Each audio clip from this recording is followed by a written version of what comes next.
Eto, dumako tayo dito. Maganda to, mga kababayan. Eto ha. Eto pong abogado na to. Pakinggan natin. Eto, ano to, trending po tong abogado na to. Tingnan natin, abogado po to na nagtitrending. Matalino daw eh. Ito po ang pinagbabasihan ngayon ng mga DDS. O, pakinggan natin. Ina ninyong lahat. Romualdez, Lisa Marcos, Bongbong Marcos. Anong ginawa ko? Binigay ko sa DepEd! Ano ka? Galit na Wala galit. ka kang posisyon sa gobyerno. Namimigay ka ng pera ng gobyerno eh. Na ninyo. Okay, wait Sino ang guys. corrupt? Wait guys. Take 2 tayo guys. Ito na, nahanap ko na yung video. May kinausap na ako na tao. Sinabi ko sa kanya, kapag pinatay ako, patayin mo si BBM, Kinausap. si Lisa Araneta, at si Martin Romualdez. No joke. No joke. Nagbilin No na joke. ako, ma'am. Pag Oy, shoutout kay Ma'am Virano Santiago na nanonood from Las Vegas. Shoutout, mami. Shoutout po. namatay ako, sabi ko, huwag ka tumigil na hanggang hindi mo mapatay sila. And then he said yes. No joke. So, discuss po natin. Okay, so klaruhin po muna natin yung facts ng ating discussion for today para po mas magkaintindihan tayo. Klaruhin daw yung facts, ha? Mga babayan, abogado to. Pakinggan natin, ha? Sorry, sir, ha? Sorry, sir. Ire-react ka lang namin kasi tinitrending ka, eh. Trending ka, eh. Tignan natin kung totoo ba yung sinasabi mo, sir. Abogado ka, eh. Tignan natin, ha? So, nakita po natin dun sa video, di ba, si VP Sara sabi niya meron daw siyang hinire para anuhin ba yung 3 personalities na minention niya, which is si PBBM, the First Lady, and the House Speaker. Meron siya sinabi dun, pag maano daw si VP Sara, pag madisgrasya siya, anuhin din daw niya yun, yung 3 personalities na yun. Tapos nakailang ulit din siya nung no joke. So, yung issue po natin dito is that sufficient po ba to convict her for the crime of murder? Or kung hindi man siya pwede for murder, pwede po ba siya under grave threats? Okay? So, unang-una po, i-discuss muna natin yung principle of conspiracy. Kasi sabi po ni VP Sara is that she hired someone. So, in short, dalawa sila. At yung conspiracy po kasi, when you commit a crime via conspiracy, with conspiracy, it means there are at least 2 people involved. Okay? So, 2 or more people yan. So, dito, dalawa sila, si VP Sara at yung hinire niya. At yung conspiracy po, the definition of that, the legal definition under the revised penal code po is that at least conspiracy daw, ibig sabihin 2 or more nagplano para sa isang threat. Conspiracy. meron pong 2 tao nagplano gumawa ng krimen, talagang ginawa nila yung krimen. Okay, yan po yung legal definition ng conspiracy. Tapos meron din pong isang provision din sa revised penal code natin regarding conspiracy na nagsasabi na conspiracy to commit a crime is only punishable when there is an actual provision that penalizes it. So ang ibig sabihin po nun, conspiracy sa paggawa ng isang krimen, pwede lang siya maging punishable pag merong specific provision that penalizes yung pagplano pa lang. Meaning, kung wala pong ganung provision, wala pong liability. Okay, so ngayon, i-discuss po natin dito sa facts of our case. Ano po ba ang nangyari? Si VP Sara, sabi niya, she hired someone para anuhin yung 3. Kung ano siya, yun po yung ano nila, kasunduan. Now, ang question, is there an actual crime committed? Yung pinagkasunduan po nila is the crime to commit murder. Is there an actual murder po ba na-commit? Wala po, di ba? Wala namang murder kasi wala pong wala namang nangyari pa eh. Parang delikado na. Parang delikado na. Parang delikado na. May murder po ba? Wala po, di ba? Parang amoy patis na to ah. Parang iba na. Parang iba na amoy ah. Parang Eduardo ah. Parang iba na naamoy ko dito. Parang Eduardo ah. So, pag ganun po, hindi po siya papasok under the crime of conspiracy to commit murder. Because by the legal Absuelto ng agad ah. Absuelto. definition of conspiracy po, it is the planning to commit a crime and actually committing it. Absent the second part, yung actually committing it, hindi po magkakaroon ng conspiracy to commit murder. At diba, i-apply natin ngayon yung second principle of conspiracy na diniscuss ko. The conspiracy to commit or yung pagplano sa paggawa ng isang krimen is punishable only pag merong specific provision penalizing that. However, so wala pa ng provision, no? Kumbaga parang absuelto si Sara dito ah. Absuelto. So, wala lang pala yung mga threat, no? Papatayin kita. Wala lang pala yun, no? Aray ko. Kailangan pala, mamatay muna siya. Oo. Kailangan, papatayin kita. Hindi ako makukulong kasi hindi ka pa namatay. Ah. Oh. Aray ko. Ooh. Ganon, ha? So, ganon pala, no? Nakalagay pala sa constitution niya, no? Kailangan mamatay ka muna para talagang, oh! Aray ko. Ah! Aray ko. Matindi, ha? Matindi, ha? O, sige, sige. Under our revised penal code po, wala pong provisions for conspiracy to commit murder. So, Oo. ang ibig sabihin ko po dito, yung pagplano nyo lang sa pagpatay, Oo. wala pong penalty yon kasi wala Ah, walang penalty yun pag plano. Aray ko. Ooh, lala. Nagpaplano ka sa pagpatay, wala palang penalty yun. Ooh. Aray ko. Pwede po ba yung mga kababayan? Kayo, naririnig nyo ha? Ang pagplano sa pagpatay ay walang penalty. Aray ko. Lucy, kailangan mamatay muna siya. Wow! Aray ko. Ulitin nga natin konti lang mga kababayan. Pakinggan nyo ha. Ito yung tontuwa yung mga DDS eh. Oh. Yan yung second principle of conspiracy na diniscuss ko. Oh. Conspiracy to commit or yung pagplano sa paggawa ng isang krimen is punishable only pag merong specific provision penalizing that. However, under our revised penal code po, wala pong provisions for conspiracy to commit murder. So, ang ibig sabihin ko po dito, yung pagplano nyo lang sa pagpatay, wala pong penalty yon kasi wala Pagplano sa pagpatay, walang penalty. Aray ko. Oh. Ibig mo sabihin, nasa bahay ako. Dinetret ko, pusang ina mo, Mang Jose. Papatayin kita. Aray ko.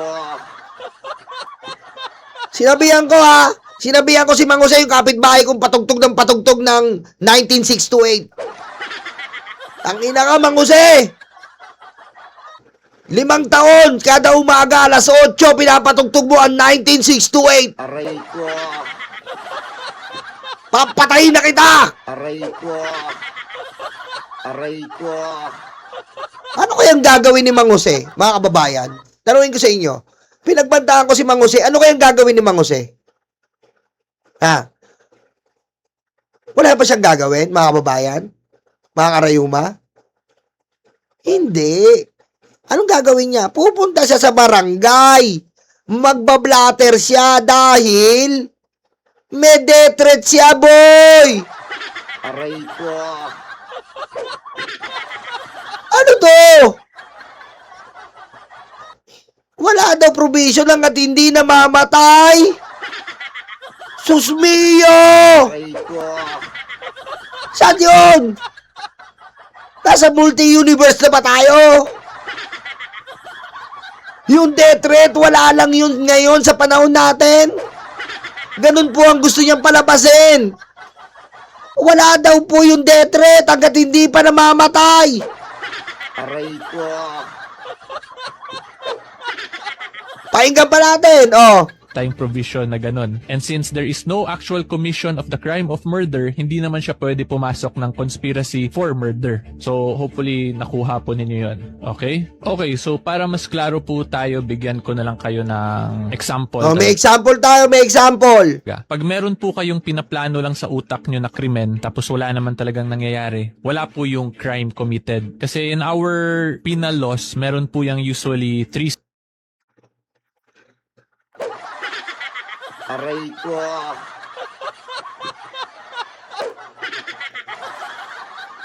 Aray ko.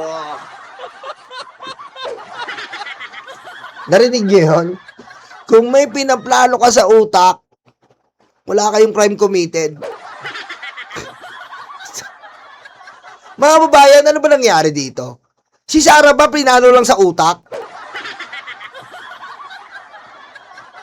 Nung nag-live po ba si Sarah, nasa utak niya lang? Nakaganyan lang siya sa live stream? May pinaplano ko. Nasa utak ko. Aray ko. Ano po yun, Ma'am Sara? Nasa utak ko, pinaplano ko na ang krimen. Aray ko. Ano nga po yun? Basta, nandito siya. Pinaplano ang krimen sa utak lang. Aray ko. Hindi po ganon.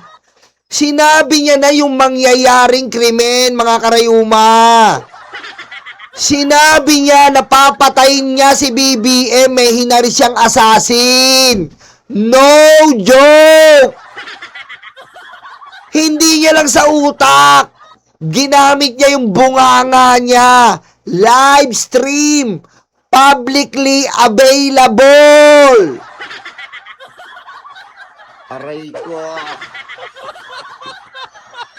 Susmi naman. Oh, sige nga. Oh. Mas klaro po tayo, bigyan ko na May lang kayo sample. ng example talaga. Pag meron po kayong pinaplano lang sa utak nyo na krimen, tapos wala naman talagang nangyayari, wala po yung crime committed. Kasi in our penal laws, meron po yung usually 3 stages in the commission of a crime. Attempt, Putik ang sweldo si Sarah. Aray ko. Pinaro lang daw sa utak. Aray ko. Galing.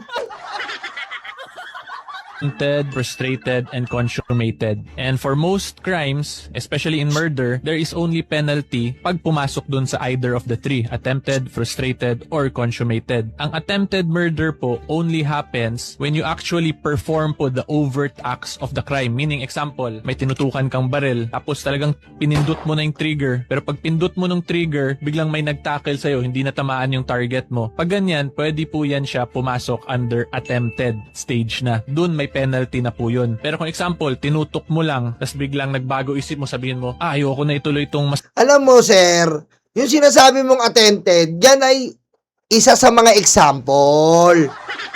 Hindi yan lang ang example, mga kababayan, mga karayuma. Yung attempted, tama siya doon.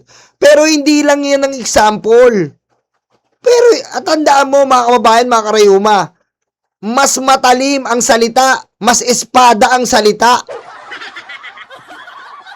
So, pinapalabas niya, kailangan si Sarah daw, meron pang barel. Aray ko.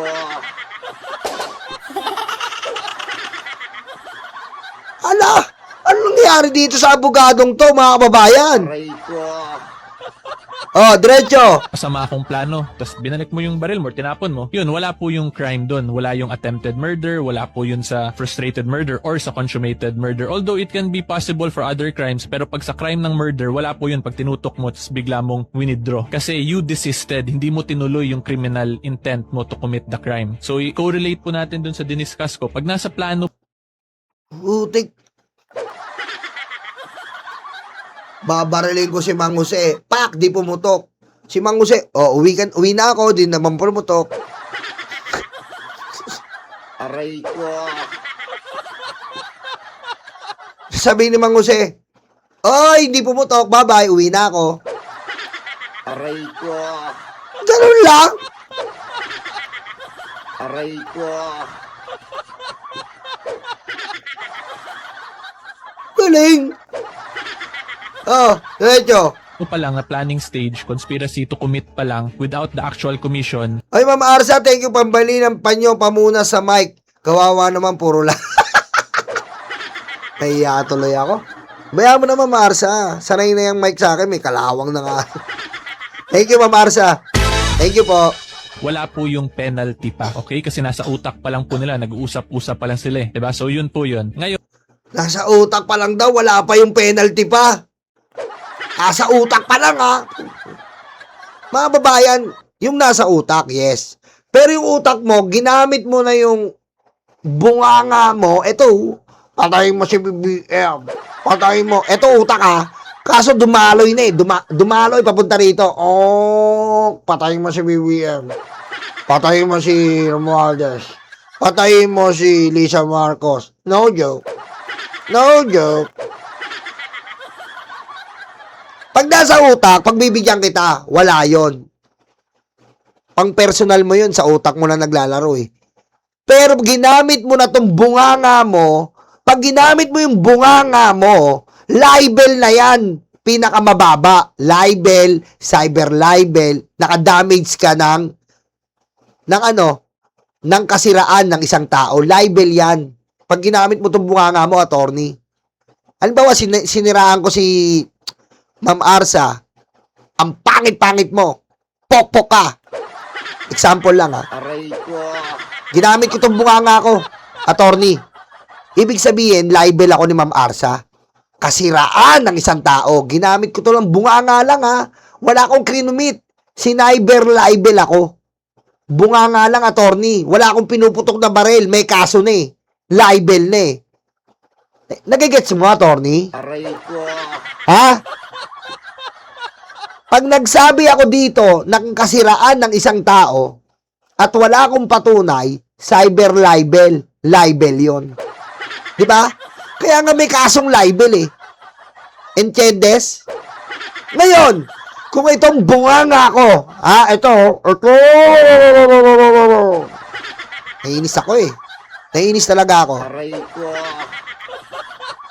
Itong bunganga ko. Ginamit ko. Ginamit ko itong bunganga ko. Sa pagbabanta ng tao. Wala akong kaso. Aray ko. Ginamit ko itong bunganga ko sa pagbabanta ng kaso. Wala akong kaso. Miski cyber libel, wala akong kaso. Aray ko.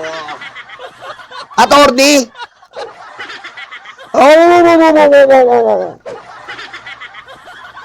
Sige nga, naguguluhan ako sa logic mo eh. Etong bunganga ko, sinabi ko na pokpok yung isang tao, nagalit, siniber libel ako. Ibig sabihin, mas mabigat pa yung pokpok sa death threat. Aray ko.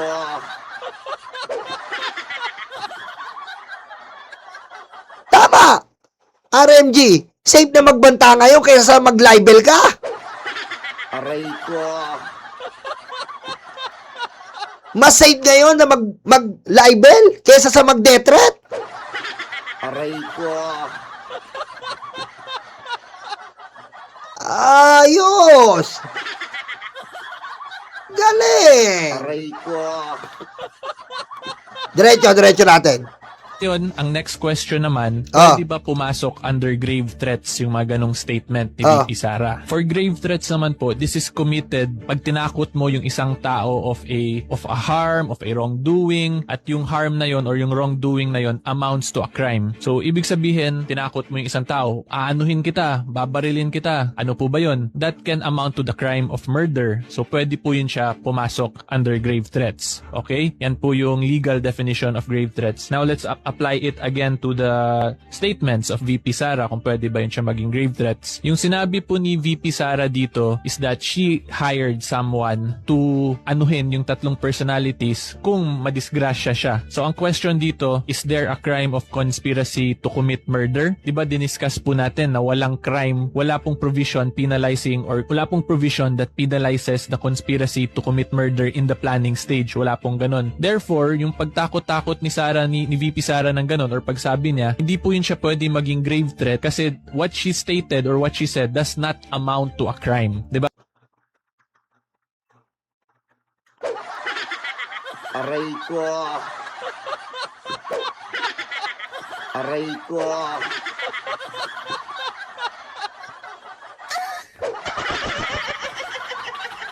Aray ko.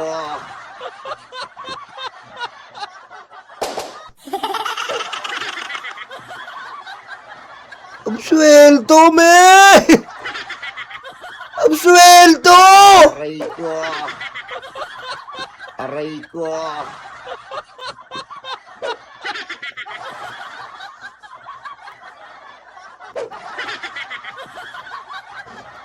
Oh, kailangan may mamatay pa pala! Aray ko.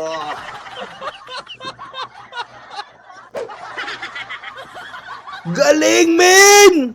Sa mga, konti lang ha, mga kabayan. Pasensya na, gusto ko lang unawain eh. Oh, that can amount to the crime of murder. So pwede po yun siya pumasok under grave threats. Okay? Yan po yung legal definition of grave threats. Yeah. Now let's apply it again to the VP Sara. statements of VP Sara kung pwede ba yun siya maging grave threats. Yung sinabi po ni VP Sara dito is that she hired someone to anuhin yung tatlong personalities kung madisgrasya siya. So ang question dito, is there a crime of conspiracy to commit murder? Diba diniscuss po natin na walang crime, wala pong provision penalizing or wala pong provision that penalizes the conspiracy to commit murder in the planning stage. Wala pong ganun. Therefore, yung pagtakot-takot ni Sara, ni VP Sara ng ganun or pagsabi niya, hindi po yun siya pwede maging grave threat kasi what she stated or what she said does not amount to a crime. Diba? Because in grave threat, dapat yung pinangtakot mo sa tao amounts to a crime. Kung hindi po crime yung pinangtakot mo, hindi po yun siya magiging grave threat. Yun po yung isa sa requirements ng grave threat. At yung isa pa pong pinaka-important din na kino-consider ng court when it comes to grave threats is that yung pagtakot mo dun sa kausap mo, there is actually a high chance or a high probability na yung tinakot mo sa kanyang action or krimen is pwede mong magawa. So example, kung may tao, nagkaaway kayo, sinutukan mo ganyan, papatayin kita, ganyan. Siyempre, in that instance, there is a high chance na talagang pwede mo siya mapatay considering magkaharap kayo, nakatutok ka ng barel although hindi mo tinuloy. Diba? So nakita po nyo, there is a high probability. And now, if we apply it to the statement of VP Sara, is there a high probability po ba na pwede makommit yung crime of murder? Kung ako po tatanungin, wala pong high probability. Because sabi niya, kung ano siya, patayin or mauna siya or madisgrasya. Without that condition happening, there is no actual threat. There is no high probability that Pabubulong pabubuang! Aray ko. Aray ko. Mga kababayan, hindi niya napupuntusan eh. Nililalansi tayo. Number 1, the fact you are hiring mamamatay tao. Tagalogin natin, ikaw ay nakikipag-usap sa mamamatay tao. Hindi ba crime yon? Government official, nakikipag-usap sa vigilante group. Hindi po ba crime yon? Aray ko. Sige nga, attorney. Isa kang government official. Number 2, highest position in the land. Nakikipag-usap ka sa mamamatay tao. Number 1, hindi ba crime yon? Aray ko. Aray ko. Number 2, kailangan ba na hindi pasok yon? Kung ang libel, kung ang cyber libel is napakabilis i-file ng kaso. Ito, the fact na Vice President na magbebenepisyo sa pagiging presidente, pinagbandaan mo ang presidente. Hindi ba crime yon? Aray ko. Attorney, mga kababayan, mga karayuma, pakinggan nyo yung sinabi ni Subiri. Ha? Ang sabi ni Subiri, sa Amerika, may mag-death lang kay Trump, pinapakulong na. Aray ko. Asan ba yon? Para maliwanagan si attorney. Baka naman si attorney ay hindi pa kumakain, katulad natin. Mo bang maging safe sa tamang tao? Ito ang dapat mong gawin. First step, second steps, helmet. Sabi nanay ko, hotdog, ang binili mo potlong, tapos nagreklamo nanay ko, nagalit ka? Makinig ka, attorney. Isang nyolo lang ako. Isang hamak na patay gutom na walang pera. Aray ko. Ha? Isang nyolo lang ako. Hamak na patay gutom, wala ang dalawang YG, suspendido, walang pera. Aray ko. Makinig ka! Ha? Makinig ka! Judge Zubiri, Ah. you are recognized, sir. You have 2 minutes. Maraming afternoon. Gusto ko lang magtanong, clarificatory questions lang po ito. Dito ba sa ating bansa, dahil tinatanong ko po ito sa inyo, Pakinggan mo ha, dito sa ating bansa, tingnan mo yung sample niya. dahil kayo po investigating body, sa ating bansa, meron bang specific law pagdating sa mga banta sa Pangulo, Pangalawang Pangulo at kanyang mga successors? Or yan ba'y pasok lang sa grave threats? which is applied sa lahat. Applicable sa lahat ng tao. Based on my personal knowledge, sir, it's only on the grave threat, Your Honor. Which is applied to everyone, if I'm not mistaken. No? Kasi sa batas sa Amerika, sa Estados Unidos, meron po tinatawag na number 18 under the United States Code, Section 871. There is a specific law na pinagbabawal po itong mga threats to the president, vice president, and its successors. Ayan na. Sa Amerika nga may provision. Tayo may grave threat po tayo. Sinasabi ni attorney na hindi daw pasok. Mga kababayan, mga karayuma, ang gusto ko lang ipaintindi sa inyo kung yung libel po, mga kababayan, mga karayuma. Napakadaming nila libel, napakadaming cyber libel. Paninira lang yun sa tao. Hindi pa nga yung pagpatay. Ito pagpatay po sa Pangulo. Ibig sabihin, wala lang to. Aray ko. Yan po sinasabi natin. Hindi ko naman patagalin yung sinabi ni Zubiri. For example lang. Diba? Pasok to sa grave threat. Anong sinasabi mong conspiracy? Aray ko. Ay, nako. Ayan po mga babayan, narinig nyo naman po ang abogadong ito na napakagaling na wala tayo talagang masabi sa pagsisinungaling.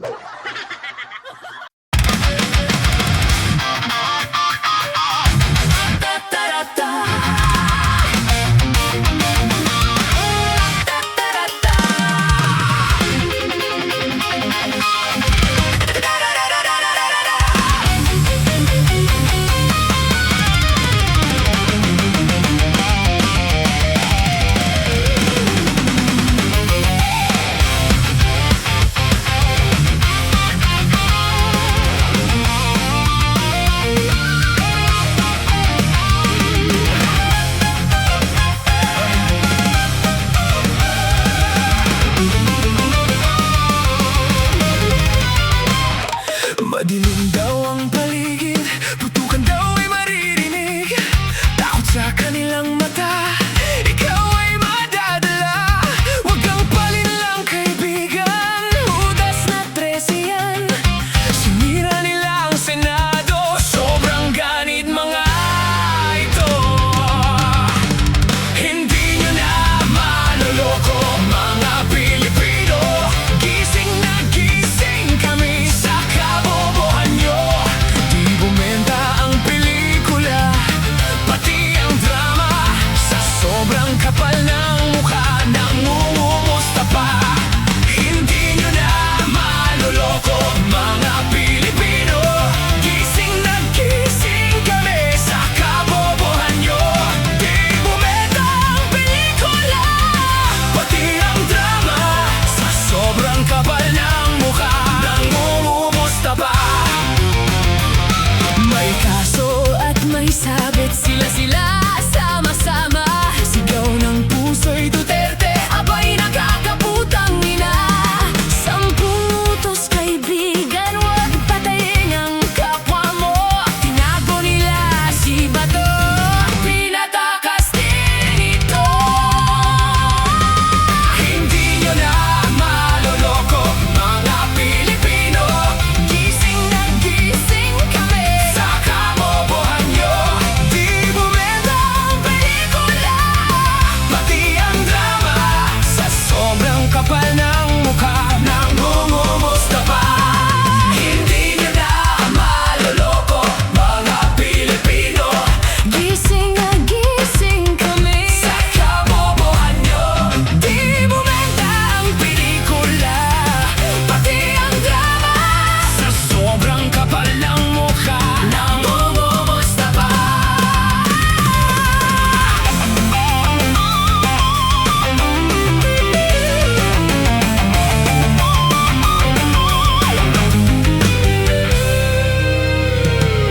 Madudumi ang taktika para lang kay Sara.